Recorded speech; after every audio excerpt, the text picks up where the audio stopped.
बिस्मिल्लाहिर्रहमानिर्रहीम अल्लाहुम्मा सल्लि अला सय्यदिना व मौलाना मुहम्मदिन व अला आलि सय्यदिना व मौलाना मुहम्मद रब्बी यस्सिर व ला तुअस्सिर व तम्मिम बिल खैर रब्बी इश्रह ली सदरी व यस्सिर ली अमरी वहलुल उक़दतम मिन लिसानी यफ़क़हू क़ौली। कल हमने रिवाइज़ की थी पोएम मदर टू सन और मैंने आपसे कहा भी था कि हम इसकी एक्सरसाइज करेंगे। तो देखें अभी पता चलेगा कि आपने ये क्वेश्चन या आपने ये पोएम कितनी समझी है। ठीक है, इसकी एक्सरसाइज हम करने जा रहे हैं। पहला क्वेश्चन है, who is speaking in the poem and to whom are the words addressed. Who is speaking, अभी इस क्लास में कौन बोल रहा है? Who is speaking. तो आप क्या कहेंगे? हु की जगह उस बंदे का नाम आएगा जो स्पीक कर रहा होगा। तो अभी आप अगर मैं आपसे पूछूंगा हु इज स्पीकिंग तो आप कहेंगे टीचर इज स्पीकिंग है। और अगर बाहर कोई लड़का बात कर रहा है जिसका शोर हमें आ रहा है तो मैं कहूँगा हु इज़ शाउटिंग, कौन चिल्ला रहा है? तो आप उसका नाम ले देंगे कि Aslam is shouting, Amjad is shouting. तो हु की जगह नाम आएगा जो बोल रहा है। तो कौन बोल रहा है इस पोएम में? मदर। ठीक है, तो बस हु को रिप्लेस कर देंगे मदर से, बाकी सारा वही आ जाएगा। तो इसका आंसर क्या होगा? वेरी गुड, मदर या आ मदर ना, एक माँ है, कोई माँ है, हमें नहीं पता कौन है, आ मदर और बाकी वही आ जाएगा। Is speaking in the poem. ये तो यहाँ तक का जवाब हो गया ना। एंड के बाद नई बात शुरू हो गई। सुने पहले समझें। And to whom are the words addressed. To whom again, किसको? अल्फाज। एड्रेस का मतलब है बोले जा रहे हैं। अल्फाज किसको बोले जा रहे हैं इस पोएम में? बेटे को। तो फिर हम कहेंगे अब इसका जवाब देना है। वर्ड्स आर, थोड़ी सी तब्दील जुमला बनाने के लिए पॉजिटिव हमें थोड़ा सा चेंज करना पड़ेगा। वर्ड्स आर एड्रेस टू, किसको एड्रेस दें? सन को, her son. And words are addressed to her son. एक माँ बोल रही है और वो किससे बोल रही है? अपने बेटे से। एड्रेस का मतलब है किसको बात कर रही है, कौन सामने? I am addressing to you, मैं आपसे मुखातिब हूँ। ठीक है, दूसरा क्वेश्चन देखें। What does the speaker compare her life with. Speaker ने अपनी लाइफ का कंपेयर किसको कहते हैं? मुवाजना करना। मुवाजना करना। अगर दो सूट हों, दोनों अच्छे हों, तो फिर आप कहेंगे इनको कंपेयर करते हैं कौन ज़्यादा अच्छा है भाई? इसको कहते हैं कंपेयर करना, मुवाजना करना, तशबीह देना। तो माँ ने अपनी ज़िंदगी को किस चीज़ से कंपेयर किया था? कल बताया भी था किसी ने, स्टेयर से ना, स्टेयर से। तो what does the speaker compare, तो इसको तो छोड़ दें, अब यहाँ से आप जवाब शुरू कर देंगे। Speaker compare her life with stair, जवाब आखिर में आ जाएगा। तो द स्पीकर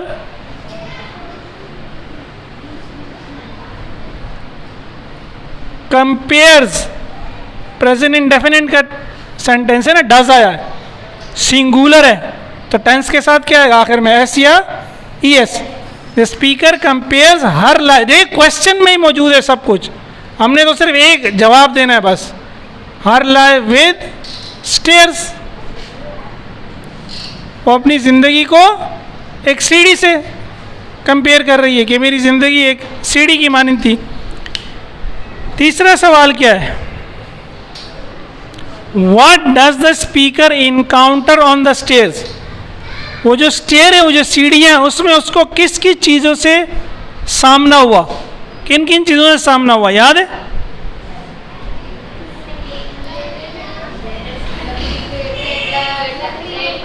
एक एक आदमी बोले ना, एक एक आदमी आप बोले। हाँ ठीक है, और कोई बताएगा और क्या था?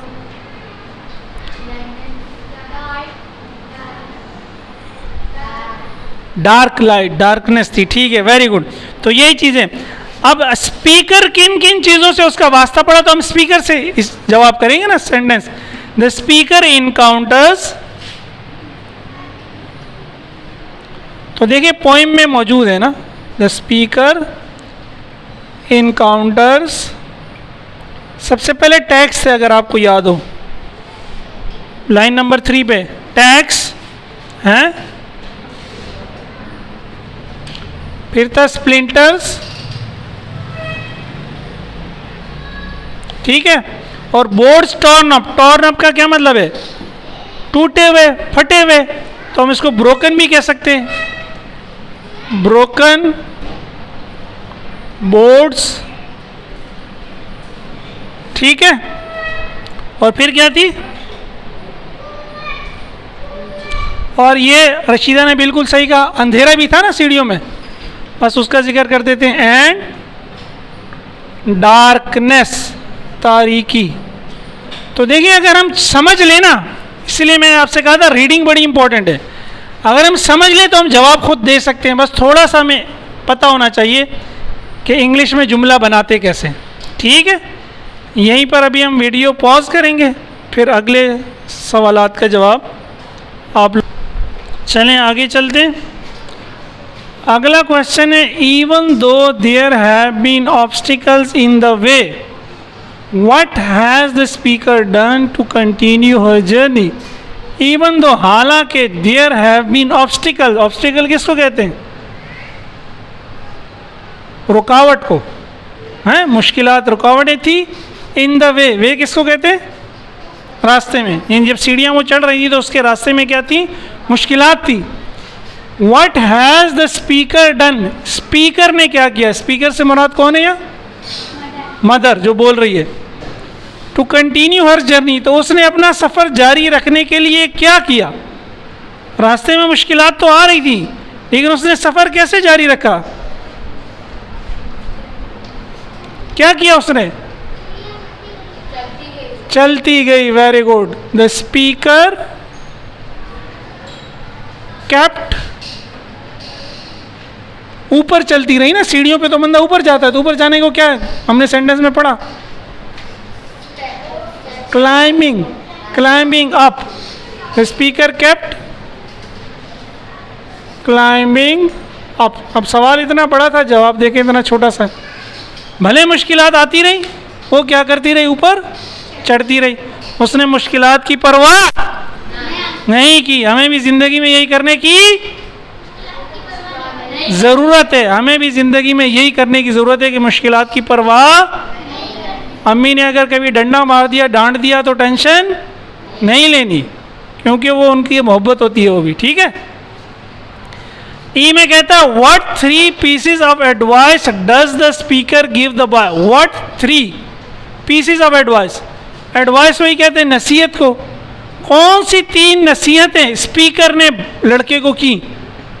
तो कौन सी 3 नसीहतें हैं? देखिए ना, हाँ वेरी गुड, वो जहाँ डोंट का उसने कहा है, तो देखिए ना, पहला उसने क्या कहा था? Don't turn back, don't sit down and don't fall, ठीक है। ये 3 डोंट जो है आखिरी जो 11वीं 12वीं लाइन से शुरू हो रहे हैं। डोंट टर्न बैक, यू हम नहीं लगाएंगे। Don't turn back, don't you sit down and don't fall. तो ये 3 बातें, ठीक है। वो तो उसने बता दिया कि बात किससे कह रही है, बॉय से हो रही है, तो हमें यू लिखने की ज़रूरत नहीं है। पहली नसीहत थी कि डोंट, डू नॉट की short form, don't turn back, मुड़ नहीं जाना, पीठ नहीं दिखा जाना, मर्दों की तरह मुकाबला करते रहना, ठीक है। दूसरा, बैठ नहीं जाना थक हार के कि बस यार मेरे से नहीं होता, डोंट सिट डाउन। तीसरी क्या थी? डोंट फॉल, गिरना भी नहीं, एहतियात से। अब देखिए मैंने जवाब लिखा कैसे। The speaker gives the boy following 3 pieces of advice. Following का मतलब होता है जो नीचे दिए जा रहे हैं, दर्ज झेल जिसको उर्दू में कहते हैं। तो उसने कहा ना स्पीकर, तो हमने स्पीकर से ही जवाब शुरू किया। The speaker give, again speaker singular है तो ऐसा आ गया, प्रेजेंट इंडेफिनिट है। The speaker gives the boy following advices, don't turn back, don't sit down and don't fall, ठीक है। आगे सवाल पहले समझें, आप लोग लिखने लग जाते हैं। अगला सवाल है, which sentences are repeated in the poem? Repeat किसको कहते हैं? जो दोबारा आ जाए। कहते हैं कौन से जुमले हैं जो इसमें रिपीट हुए हैं? Crystal stair, very good. और एक तो ये आपने बता दिया, ठीक है। Following sentences are repeated, number पहले पे था life for me and been no crystal stair. ये दूसरा जुमला भी है और आखिरी जुमला भी है। ऊपर से देखें तो दूसरी लाइन में भी यही बात है और आखिरी लाइन में भी। तो एक तो ये रिपीट हो रहा है, life for me and been, life for me and been no crystal stair, ठीक है। तो एक तो ये, दूसरा ये भी है ना, आइस बीन क्लाइंबिंग, याद है? ये कहाँ पे आता? ये अगर ऊपर से गिनना शुरू करें, नवी लाइन में भी है, आइस बीन क्लाइंबिंग ऑन। और नीचे से जो तीसरी लाइन नीचे से पढ़े, आइस, दूसरी लाइन बल्कि, I still climbing, I still climbing, I's been climbing, एक ही मतलब है ना, मैं अभी भी क्या कर रही हूँ? चढ़ रही हूँ, ठीक है।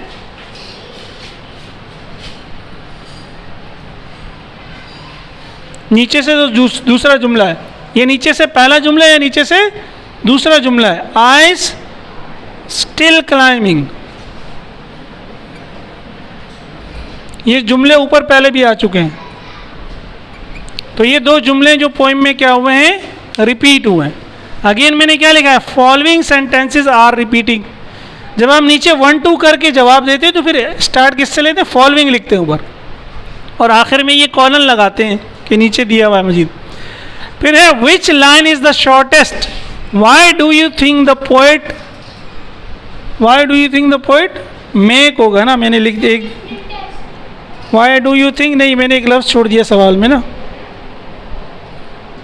The poet made this line ना, वही मेड, द पोएट मेड, यहाँ मेड है, मेड दिस लाइन्स। नहीं, सबसे छोटी लाइन कौन सी है पोएम की? नहीं नहीं नहीं, दोबारा गौर से देखें, बुक्स निकाल। बेयर, बेयर में एक ही लफ्ज है ना यार। सबसे छोटी लाइन कौन सी है? बेयर वाली। और ये उसने सबसे छोटी, इसने क्यों उसको बताया, क्यों उसने ऐसा किया? बेयर के मीनिंग याद है मैंने क्या बताए थे? खाली। तो बेयर से खाली जाहिर हो जाता है, उसकी ज़िंदगी में मुश्किलात थी, कोई था ही नहीं। तो हम कहेंगे the line bare is the shortest. Which line ना, कौन सी लाइन? The line. अब कॉमर्स में लिख देंगे, वो लाइन में एक ही वर्ड है बेयर, अगर 2 3 अल्फाज होते तो वो भी यहाँ लिख देते। तो ये पूरी लाइन हो गई, बेयर इज द शॉर्टेस्ट। उसने कहा था which line is the shortest, which line, ये वाली line, the line bare is the. और उसने कैसा क्यों किया? बिकॉज, वाई का जवाब क्यों शुरू होता है? Because her life was empty, क्योंकि उसकी ज़िंदगी क्या थी? खाली थी। वो विदाउट कंफर्ट भी लिख लेते चले, एंड विदाउट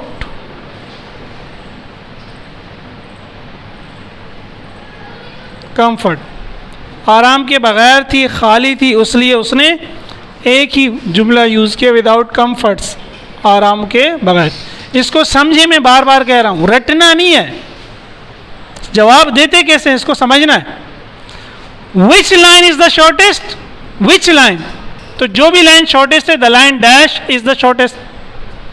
वाई जब भी होगा तो बिकॉज, आपके ख्याल में उसने इस लाइन को छोटा क्यों किया? Because her life was empty, उसकी ज़िंदगी खाली थी। तो बियर के लफ्ज़ से उसने बता दिया कि मेरी ज़िंदगी खाली थी, एंड विदाउट कम्फर्ट्स। आगे कहता है what is the mother's experience of life. What का क्या मतलब है? मदर्स एक्सपीरियंस, यानी उसकी माँ का एक्सपीरियंस जो है क्या था ज़िंदगी का। तो अगेन मदर्स एक्सपीरियंस की बात हो रही है ना, तो हम जवाब किससे स्टार्ट करेंगे? मदर्स एक्सपीरियंस से। मदर्स एक्सपीरियंस ऑफ लाइफ क्या था भाई? क्या माँ को जिंदगी में क्या तजर्बा था उसका? उसकी जिंदगी कैसी थी? मुश्किल थी ना, मुश्किल थी। तो जब पूरी जिंदगी में ऐसा हो रहा होता है तो फिर हम कंटिन्यूस टेंस इस्तेमाल करते हैं, हैव बीन, यानी रही है मुसलसल। टेंसेस आपने पढ़े होंगे ना, हम दोबारा भी पढ़ेंगे। Mother experience of life have been very difficult. उसकी जिंदगी का तजर्बा क्या था? बहुत मुश्किल रहा। लेकिन उसने क्या किया? वैसे तो जवाब यहां पूरा हो जाता है, but she did not give up. Give up का मतलब होता है हिम्मत हार देना। उसकी जिंदगी का तजर्बा बहुत मुश्किल था लेकिन उसने हिम्मत नहीं हारी। ठीक है, अच्छा। Why do you think she is telling her son about her life in this way? वो अपने बेटे को इस तरह अपनी जिंदगी के बारे में क्यों बता रही है?